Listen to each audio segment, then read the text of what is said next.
সামনে একটা নতুন রেসিপি নিয়ে। সেটা হচ্ছে আজকে আমি আপনাদের বানিয়ে দেখাবো রাঙা আলুর পায়েস। তো পৌষ মাস পড়ে গেছে, নতুন গুঁড়ো উঠেছে, দেখি একটু ট্রাই করে পারি কিনা। তো সেই চেষ্টাটা করছি। চলুন দেখি রাঙা আলুর পায়েস বানাতে কী কী লাগছে।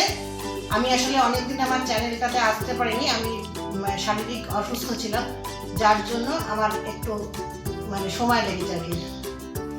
রাঙা আলুর পায়েস বানাতে লাগছে ঝিরিঝিরি করে কাটা রাঙা আলু। এখানে আমি গোটা 4টে কি 5টা রাঙা আলু কেটেছি, ঠিক আছে।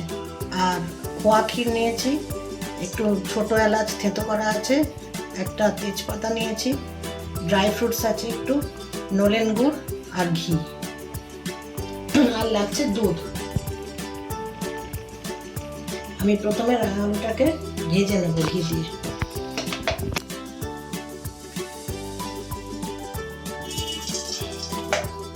দু চামচ। এবার আমি আলুগুলোকে এই ঘিয়ের মধ্যে ছেড়ে দেবো।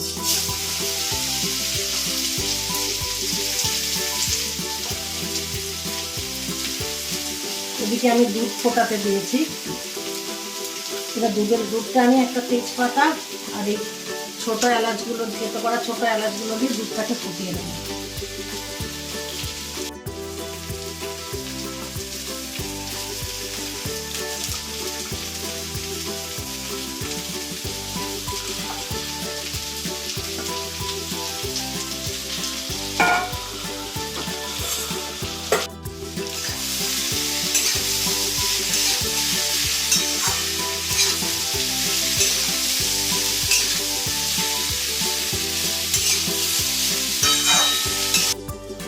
দেখুন আলুগুলো ভাজা হয়ে গেছে, ঠিক আছে। আচ্ছা আমি একটা কথা বলি, যদি আপনারা মনে করেন যে একটু নুন দেবেন, অনেকেই পায়েসে নুন দেন, যদি মনে করেন নুন দেবেন তো একটু নুন দিতে পারেন। আমি যদিও দিই না, কারণ আমার ঠাকুমা বলতেন পায়েসে নুন দিলে পায়েস এঁঠো হয়ে যায়, ঠিক আছে। দেখুন আমার দুধটাও জাল হয়ে গেছে, আমি দুধটাও জাল দিয়ে রেখেছি। একটু জাল দিয়ে আমি ঘন করে নিয়েছি দুধটাকে। আর এই রান্নাটা যখনই আপনারা করবেন এটা লো ফ্লেম বা মিডিয়াম ফ্লেমে করবেন। এবার আমি এর মধ্যে মিশিয়ে দেবো খোয়া ক্ষীরটা।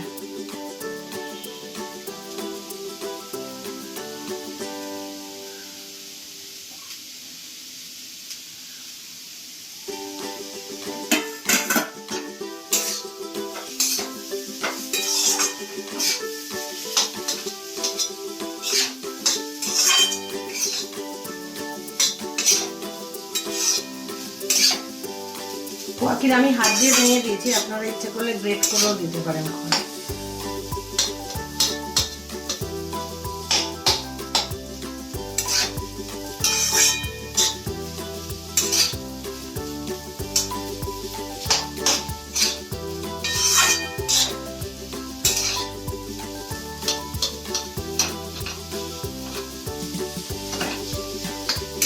আমি ক্ষীরটা দোকান থেকে কিনে এনেছি। এবার কেউ যদি ভাবেন বাড়িতে করবেন তাহলে বাড়িতেও খোয়া ক্ষীর বানিয়ে নিতে পারেন। আচ্ছা আমার এখানে 100 গ্রাম মতন খোয়া ক্ষীর ছিল, খোয়া ক্ষীরটা মিশে গেছে। এবার আমি এটাতে দুধটা দিয়ে দেবো, অথবা বলা ভালো দুধের মধ্যে এটাকে আমি দিয়ে দেবো। এবার আমি এই যে ভাজাটাকে দুধের সঙ্গে মিশিয়ে দিচ্ছি।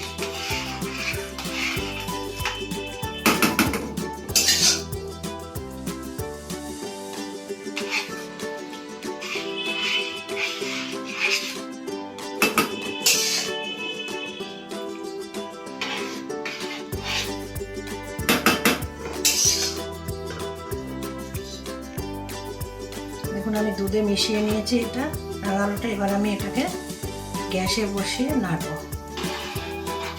আস্তে আস্তে নেড়ে আমি আরেকটু দুধটা শুকিয়ে নেব, নিয়ে তারপরে আমি এতে গুড় মেশাবো।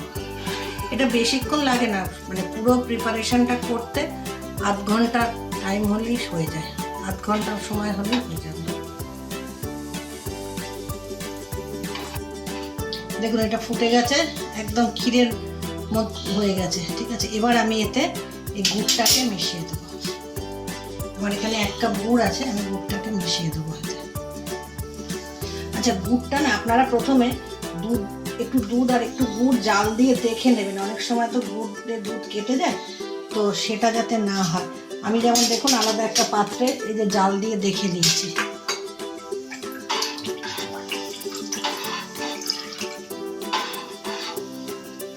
গুড় দিয়ে পায়েস বেশি ফোটাবেন না।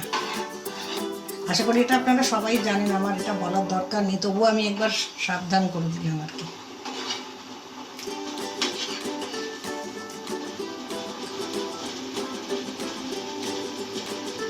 আর পুরো প্রসিডিওরটাই কিন্তু আপনারা মিডিয়াম টু লো ফ্লেমে করবেন, কারণ না হলে পায়েসের তো ভীষণ তলা ধরে যায়।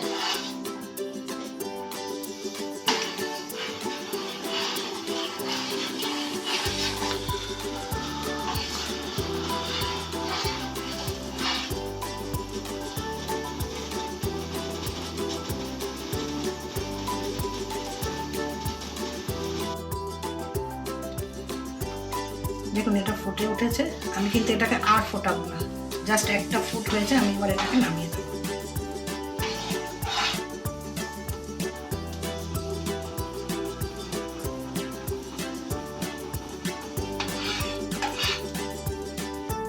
এবার আমি এতে দেখুন ওপর থেকে ড্রাই ফ্রুটসগুলো দিয়ে দেবো।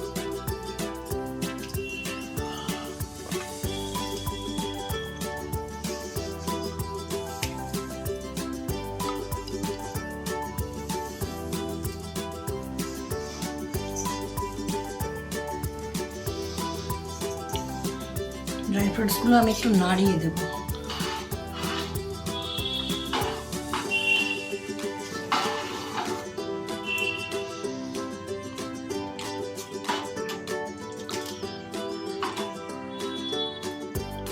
রাঙা আলুর পায়েস তৈরি।